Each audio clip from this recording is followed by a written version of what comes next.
अफसोस की बात है कि कांग्रेस की हुकूमत ने एक साजिश के तहत मेरा नॉमिनेशन कैंसिल करवा दिया और मैं जब रीज़न पूछने को गया तो मुझे रीज़न नहीं बताया गया और जब मैं रिटर्न में लिखने को बोला गया तो रिटर्न में भी मुझे नहीं दिया गया।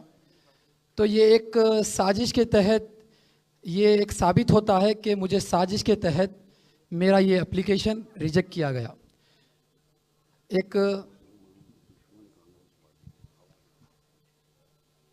हम सब जानते हैं कि किस तरह से ये लोगों ने मुझे रिजेक्ट किया गया और वजह आपको जानकर हैरानी भी होगी। आप सब जानते हैं कि कांग्रेस हुकूमत 2 साल से हुकूमत कर रही है, 2 साल से गवर्नमेंट चला रही है तेलंगाना रियासत में, मगर अफसोस की बात है ना तो कोई वहाँ पर कोई मुसलमान एमएलसी है, ना कोई वहाँ मुसलमान मिनिस्टर है। वहाँ पर मुसलमानों की लीडरशिप को ख़त्म किया जा रहा है हर दिन। कांग्रेस की एक ऐसी साजिश है कि वहाँ पर मुसलमानों की हर वो आवाज़ को दबाया जा रहा है क्योंकि मुसलमान कांग्रेस की दुश्मन है। मैं इसीलिए कहा था कि जुबली हिल्स में अगर हम सबको निकालना है तो कांग्रेस का जनाजा निकालना है।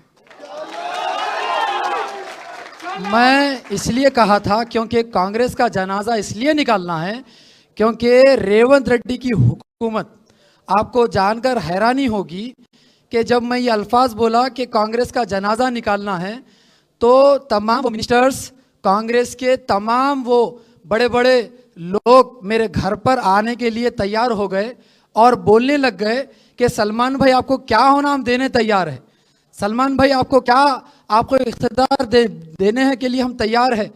मगर मैं क्या बोला कि 21 तारीख से पहले अगर तुम खबरस्तान दे देते तो हम तुम्हारे पास चलकर आ जाते थे। 21 तारीख से पहले तुम खबरस्तान दे देते तो इतनी नौबत नहीं होती कि तुम यहाँ पर मेरे दहलीज पे आओ। मैं तुम्हारी दहलीज पे आने तैयार था, मगर तुमने देरी की और हमारी ताकत को तुमने कमज़ोर समझा। आज मैं एक ऐसी ताकत के साथ हूँ जो सेकुलरिज्म को ज़िंदा रखती है। और जब मैं केटीआर साहब से मेरी मुलाकात हुई, मैं तहे दिल से मैं केटीआर साहब का मैं शुक्रिया अदा करता हूँ और उनके लिए मेरे दिल में बहुत जगह बन गई। वो इसीलिए क्योंकि मेरी मुलाकात जब हुई, वो उस मुलाकात में केटीआर साहब के जो अल्फाज थे मैं आपके सामने बयान कर रहा हूँ। उन्होंने कहा कि सलमान भाई मुझे एक चीज़ का डर है, मुझे एक चीज़ का डर ये है कि हिंदुस्तान में जो हालात बनते आ रहे हैं वो हालात खुदा ना खास्ता हमारे तेलंगाना में क्यों होना हो जाए।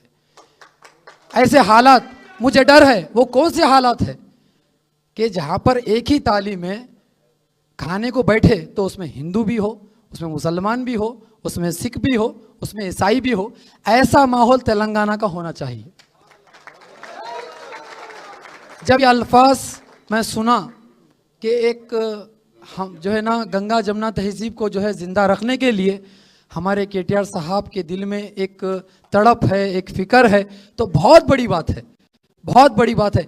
और एक चीज़ मैं मुतालबा किया केटीआर साहब से कि जो ग्रेवयार्ड का था तो 1 सेकंड नहीं लिए केटीआर साहब, 1 सेकंड नहीं लिए हाँ बोलने पर, क्योंकि वो बुनियादी हक़ है जो हमको मिलना भी ज़रूरी है और इंशाअल्लाह वो मिलकर रहेगा। अगर हम इख्तिदार के भूखे रहते तो हम कहीं पर और चले जाते, मगर हमको जो हक़ लेना है इज़्ज़त के साथ वो हम लेंगे इंशाअल्लाह, और वो केटीआर साहब देने के लिए तैयार है।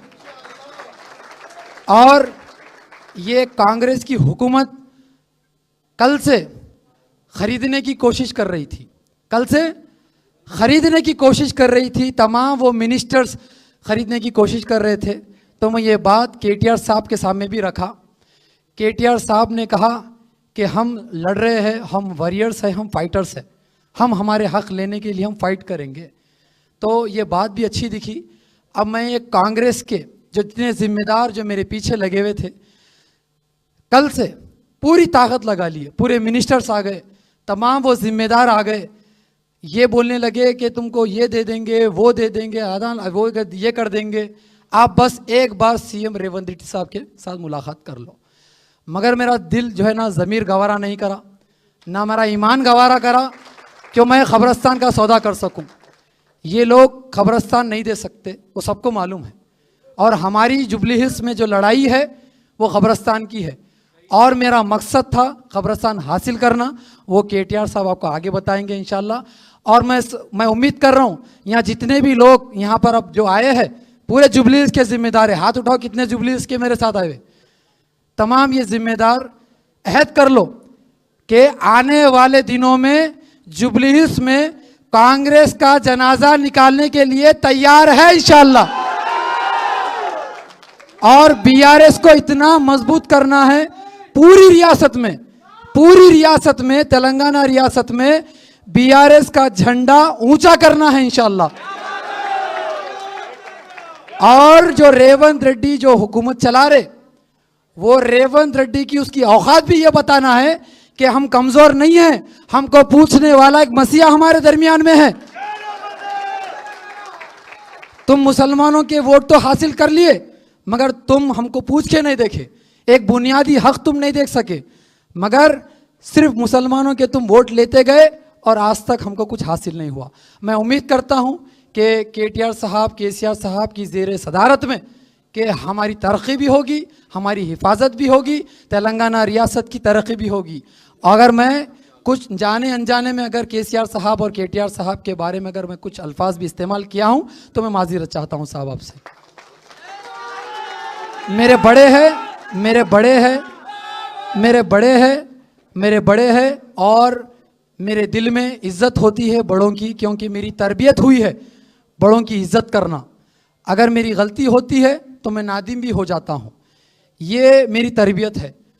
और आप सब जानते हैं कितने मुश्किलों से, कितने तकलीफ़ों से मैं गुज़रा हुआ इंसान हूँ, बहुत मुश्किलों से गुज़रा हुआ इंसान हूँ। सब जानते हैं यहाँ पर, सब जानते हैं यहाँ पर।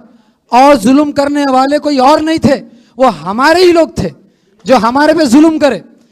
और सब जानते कि कितना जुल्म हुआ मुझ पर, मगर वो जुल्मों से सहा, लड़ा, और आज एक ऐसे प्लेटफॉर्म पे बैठा हूं जहां पर एक मुजाहिद और एक वॉरियर बैठे हैं मेरे साथ।